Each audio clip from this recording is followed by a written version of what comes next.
Hi, I'm Deb. I'm the Traveling Stocking Stitcher, and this is a Flosstube extra tutorial all about lettering, how to center your lettering on your cross stitch. So I've called this episode just for your name here, Personalization of a Christmas stocking. And it's not just for Christmas stockings. There are other reasons why you might want to center up some lettering. I do it all the time when I do travel related things. I stitch something that reminds me of a place that I've been or represents a place, and I put the name of the place on there, and so I need to center that up. It's sometimes in font that is not included, and so I have to figure out how to get that on there. So I know people are always very intimidated about doing stockings, and I think in addition to the fear of cutting and sewing something that you've stitched or the amount of stitching that might be involved, but I think it might be the lettering and centering up the name at the top might cause some apprehensions as well.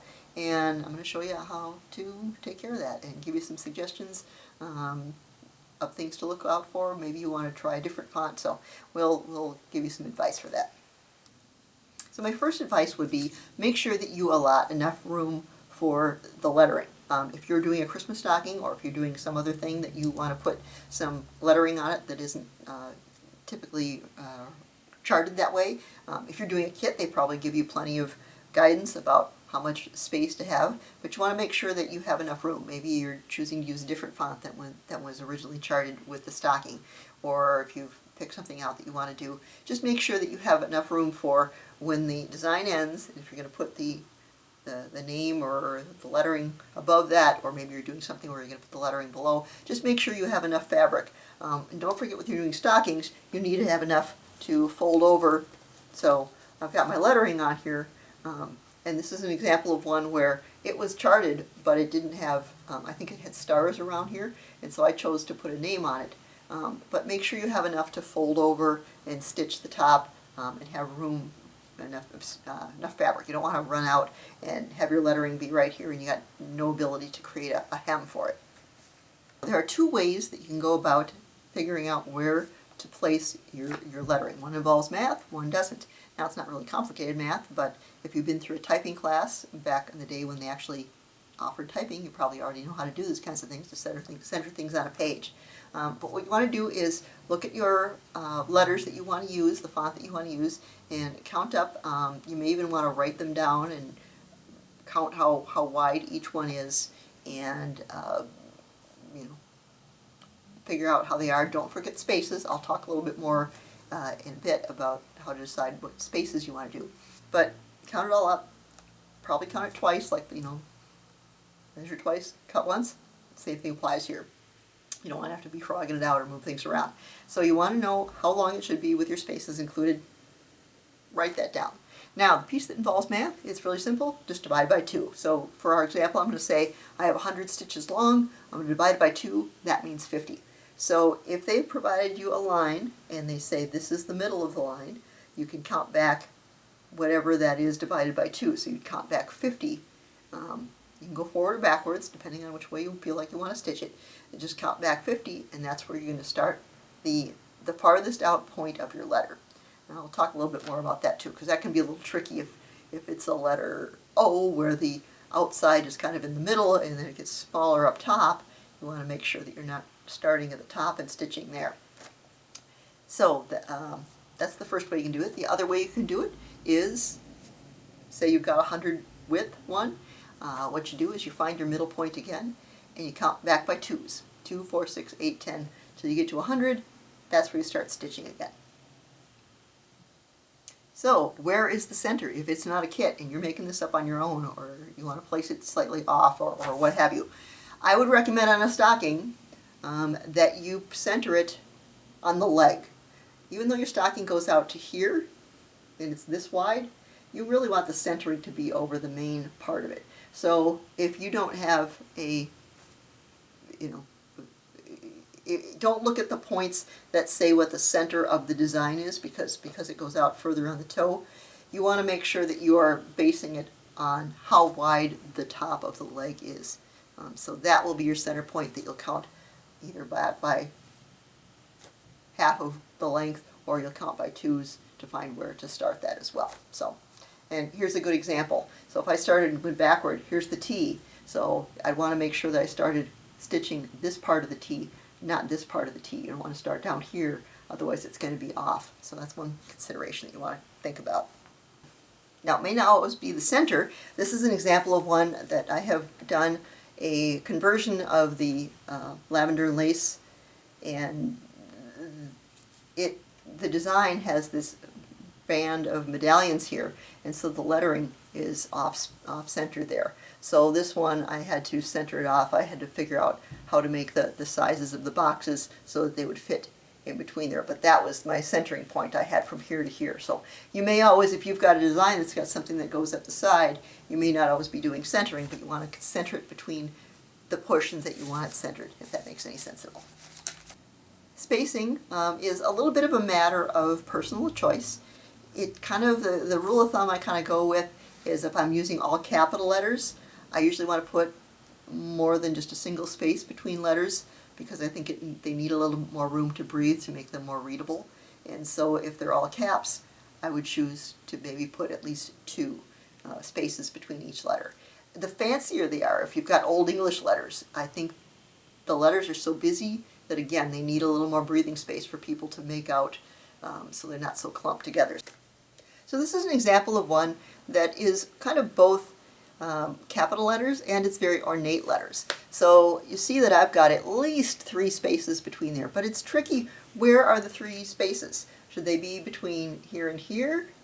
But what about this long trailing leg on the A? Same thing with the C. It's got this thing. If I, space these 3 apart, and then there isn't any legs over here on this one that keeps it further apart, how do I do that? So what I would typically do on this is I might actually chart it out on a piece of graph paper, or you can also chart it out in something like Stitchfiddle is something I use. It's a free software where you can kind of put it in there yourself, and that might help you visualize. I've done that a number of times where you think it should look all right, but you're really having a hard time with those serifs that are sticking out here and there.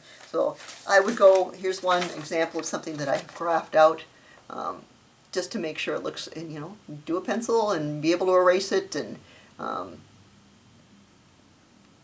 you can see, like here's an example here where I've got these 2 apart, but there are these little legs that stick up off the H, and there's one that sticks off the R, but they don't run into each other. So even though they're 2 apart, they're not really apart at all because I don't have any space. Yeah, there's a space between the stitch leg, but I have to remember that there's this little thing sticking out on each side. So you can see when things are close to each other. Here also the T and the M are close to each other, but not so close. So it's a matter of really working with it a little bit and seeing, oh, it looks like there's too big of a gap between these 2 letters. So it's really not always a consistent number of spaces apart. If you've got those serifs at all, it can be a little challenging. Here's another one where I had gone through and just kind of sketched out how I thought they should look, where it's got the lettering, and this is what she ended up looking like. So this is an example of something that, when they give you the line that goes across here that says is where the bottom of the letter should be, you want to think about, are there any trailing things? Are there capital letters that have these big things? Are there things that have G's or Y's that are lowercase that swing down below? Do they have, I've got another example of one here that have L's. So here's an example where the H, or excuse me, the Y is down below. So you want to make sure you've got enough clearance that you don't hit the design as well. So here's my line. I line everything up according to that. And you also have these L's here that have these long things on top. And so I couldn't put them any closer together than I did. And I don't know if I would have wanted to put any extra spaces in there. But you kind of have to play around with it and see how things are going to look. The other consideration on spacing is, I'll use this as an example again, is how long is the name and how wide is the stocking? If you've got somebody who's got, the name Amy, and it's a short little 3-letter word, and you've got this really large stocking, you want to make sure that you just don't have this little bit here and then there's all this empty space. Now, a couple of ways: you could put filler, you could put snowflakes, or some other design on either side of it. But you also want them to take consideration. This is why I put more spaces between there to kind of, I wanted this filigree that I did at top, I wanted the letters, kind of the edges of each of the letters to kind of coincide, I think, to line up with those as well as I could. So some more stuff to think about when you're considering how many spaces to do between things. If you've got a name that's Christopher, you maybe have to choose a smaller font if it's not going to fit all the way across. If you've got a shorter name like Amy, like I said, you might want to space it more appropriately. So that how close together you put things kind of depends on how much room you have. Another space-saving technique is, you could find one that has just single line. They're not even stitched. They're just backstitch essentially, So this is an example of this. Is I think they called for, and it's just got French knots at the end of most of the letters. So, but if you don't have a lot of room, that's a space saver. It doesn't take as much as a full stitched row.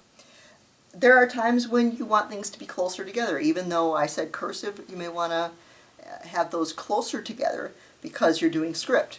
Now here's one I did. I used the Sue Hillis Designs Ho Ho Ho Yo Ho Ho Ho Santa, and I did that, and I created the name Holly Jolly Roger, and I used kind of the lettering that she had. I have another chart of hers that had some letters that I could use. So I made this one. This one's a peg leg. This one's in the shape of a stocking or a pirate boot. And so she had Shiver Me Timbers, so I knew how to do the S for silver bells up here. And I was able to figure out how to do some of the other letters based on some of her other designs that she had available. And again, I wanted things to be fairly close to each other so they kind of almost looked like they were script, like somebody was writing. And so I put them as close as I possibly could so that they almost flowed together without actually touching. And I had to get a little creative down here because the G on Roger and the R as the capital letter with all this flourishing there was a little tricky. So just some things to keep in mind if you're using tricky kinds of stuff, to think about that. If you get if you got two names, this is one that I did where I barely had room for the whole thing. This is Sugar Plum Fairy, and I had to do it as a double-decker, two rows of font. I have one that I wish I had done that on. This one is Virginia Opossum, or North American possum is called the Virginia possum. That's what the theory is behind this one. So I've done this one, and this was a huge, wide stocking because that lettering, I had to do it over one as it was, which is another option if you want to do something over one, if it's really going to be a far thing. I probably should have layered this one and done half and half, but I really wanted it to be one length across. So, but that is a possibility to, line them up in two rows. This is another example where I used two rows because it was a very big name. The font I wanted it to be large like that if the font I found was chunky, and so I decided to put the E and the S in their own box, and so it filled out the space a little bit better and allowed me to kind of offset them a little bit and put them together like that. And I think I mixed and matched. It's really, when you're looking for fonts, a lot of times they don't give you upper and lowercase both. So it's tricky to try to match those up. Think about the look of them, the width of them, or the thickness of the letters. When you have capital letters that you like and lowercase, I think capital and lowercase look better because the readability is much easier. Because sometimes when you just have real big uppercase letters, it's really hard to read some of that stuff. If you find a font that you can mix and match things I mentioned, this is one where there was lettering on the design itself, and I used that to use the lowercase letters, and then I found some uppercase letters to pair with it. So you can mix and match things, find things as you will to put those together. So I talked about the width being important to make sure you have enough room for width, but it's also important to think about the height. Again, if you've got lowercase or uppercase letters that go very high, this is one I had to fit in the design, and it has a specific nameplate area. And so I really wanted a kind of script thing. I want it to be old worldy, you know, script, and I did it all in, I think it might have been DMC, what's the stuff called? The fun that's not, stuff that's not fun, not the light effects, but the other one that's brutal. But Wenceslas, I had to have room to get the W. It sticks way over out to the side here, and then this L was up here, so I needed to fit it in the space. So be mindful of, you know, how much room you have on the top of letters and how much goes below. I was lucky here I didn't have any G's or Y's or fancy letters that went below there, so I could line everything right up on the line and know where things should be centered. And I talked about letters going below the line. Again, here's an example of the rum-pa-pum-pum. So you've got the letters, so if you have H's, if you have L's, if you have T's that go higher above some of the other letters, consider how high that might be. If you've got G's, J's, P's, Q's, Y's, sometimes Z if they're, you know, got a tail on them, those will also maybe be below the line that you're going to line things up. So remember when you were in grade school and you had the lined paper and it had the dotted line in the middle, you want to think about, you know, putting your stuff between the middle and the bottom. If it's lowercase, put it between the dotted line in the middle and the lowercase. You want to line that up there, and then if it goes below there, make sure you've got enough clearance below and enough clearance above when you're trying to get it between those high and low letters. So think about grade school. That's the best advice I can give you. But again, I was doing, you know, the P's, and I wanted to make sure that I didn't start this one until I got this one up here, and so I had to have enough space. And again, I'm counting the body of the letter for the most part, and not counting the tail, except for the fact that you want to make sure that if there's another letter, if there were two P's together, if it was happy or something, the P's might run into each other, and I'd have to get a little more thought to how I would put those letters there. And if I had to space them out 3 spaces because they were going to touch, then I would make everything proportionately. I'd put 3 spaces between all the letters then, just to make sure it looked uniform in how it was spread out. Here's another example of the spacing. The H had this tail on it, but it was nowhere near the A.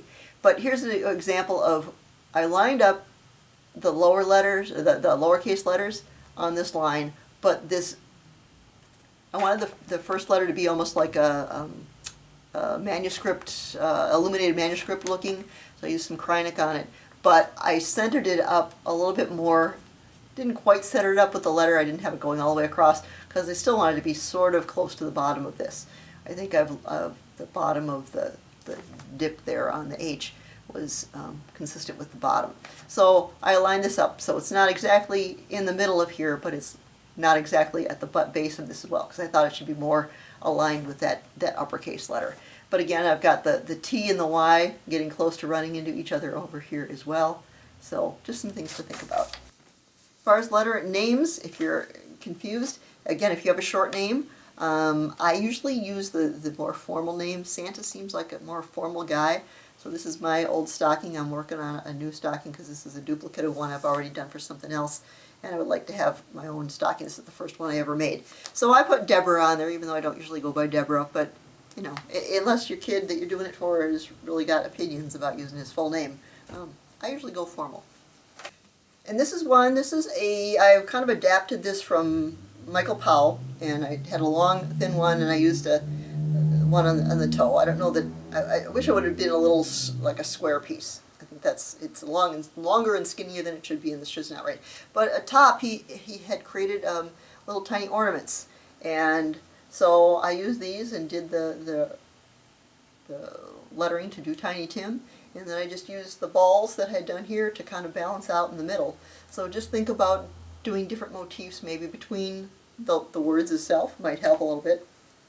And then this one, I wanted to create a feel for letters that were, this has a mid-century modern feel to it, and so I thought about, you know, the old bowling alleys or drive-in movie theaters or whatever that have these, you know, diamond-shaped things. And so I just put a letter in each diamond and kind of overlap them a little bit with a little bit of beading, some bugle beads in the middle to create kind of the star. And so that's an example of that one. So another one that I did similar to that, I kind of this is an elf stocking, and I wanted to do something with the movie character from Elf, and so I called it Buddy the Elf, and I used one font for this, and I kind of did high and low, so it would still kind of match up with the top and bottom of the lettering. So you can play around and get creative with the kinds of fonts that you want to put on things. Here's one I did where I did the letters inside gifts, because they were raccoons that were looking through the letters. They're trashing through the snow, and I wanted to make them look like gift boxes. So I put the G and the R both in packaging, and then I did the color change to gift wrap is the name of the design, which I thought was cute, and they're wrapped scallions because they're devilish little things. And I did mention the fact that it's not just for stockings. If you're stitching other things that you want to put some lettering on, here's an example. You could get creative of how you do these letters. This is one where I did a design of a lot of lemons that reminded me of a trip to Sorrento, Italy, and I wanted to play on the lemons, so I chose O's to be represented by slices of lemons. I had this other chart here that had lemons on it, and there's a half of a lemon that I took out of there and just adjusted the colors to match here and included in that. So again, counting wise, I just counted how wide the O's were, and I counted how wide the letters were, and put my spacing in that way. And I think I did put this one into Pattern Keeper, or not Pattern Keeper, Stitchfiddle as well, to just kind of play around with it to see how I could get it to fit. I wanted it to be aligned with the edges of the chart. I didn't want it to run over the sides or be shorter, so I spaced it appropriately. Another consideration you might want to do, just make sure it fits the edge. And here on this one I put the word Amalfi, but it seemed like it was kind of short, so I put little things on the other side. Like I said, if you've got a shorter name, fill it out with something appropriate to the design. This happens to be the symbol of Amalfi is this Maltese cross, so I put one of those on either side of the lettering. Here's another example of one where I did offset. I didn't have enough room to put Notre Dame all the way across the top. I couldn't stack them, and plus I think it would look a little more off-center. So I started over here, the edge of that. I started this one over here on the edge of that, and met them in the middle. And so I think that gives them a little more breathing room as well, so they don't look like they're right on top of each other. But that's a consideration for you. Kind of did the same thing with this one here. I mixed and matched. I found a letter that I liked that was in a box, and I lined this up with the top of this one, and I lined this up with the bottom of that one, and again offset it a little bit to just kind of match the margins on this side, and just have the letters spread across there. And sometimes you're centering things on something else. So this one, I wanted Ireland here. This was this particular chart was just this half, and I wanted to create a poster out of it. And the design was like this, and I think this was charted with this off to the side, but then I wanted it charted. I added this little shamrock under there. So, you know, I had to place this, so I had room for that, and centered it up over the shamrock. Here's one that I centered up. I had room for 3 letters on this side and 4 letters on that side of the tree, and since these were, the L's and the I's were narrower, and I had a capital letter over here, I could fit it if I put 3 here and 4 over there, and it fits between the dividing lines of the tiles, so that one worked out as well. So just kind of keep in mind those kinds of things when you're looking at stuff. You can get creative. When I did this one, I knew that I wanted to have block letters, and I'd seen somewhere where somebody had done some sort of name like this where they were all the same width and they were all the same height, and so I was able to do a block of them, and I really liked the idea. I used the colors that were in the buildings to put that lettering on there.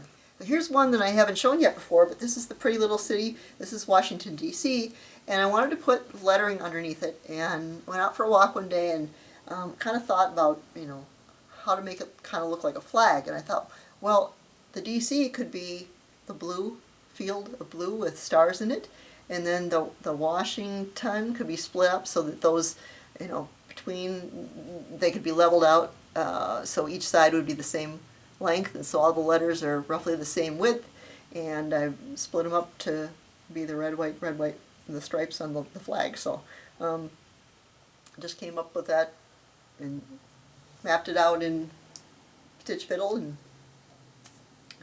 so the sky's the limit. You can do whatever you want. I'm sorry that it has taken me as long as I have to do it. I have to give credit to at KellyS1549, who recommended this about a year ago, and I thought it was a great idea. And I wrote the information all up, and just have never gotten around to filming it. So I wanted to get this out in time for Christmas. So if you're working on those stockings feverishly, hopefully we can give you some help.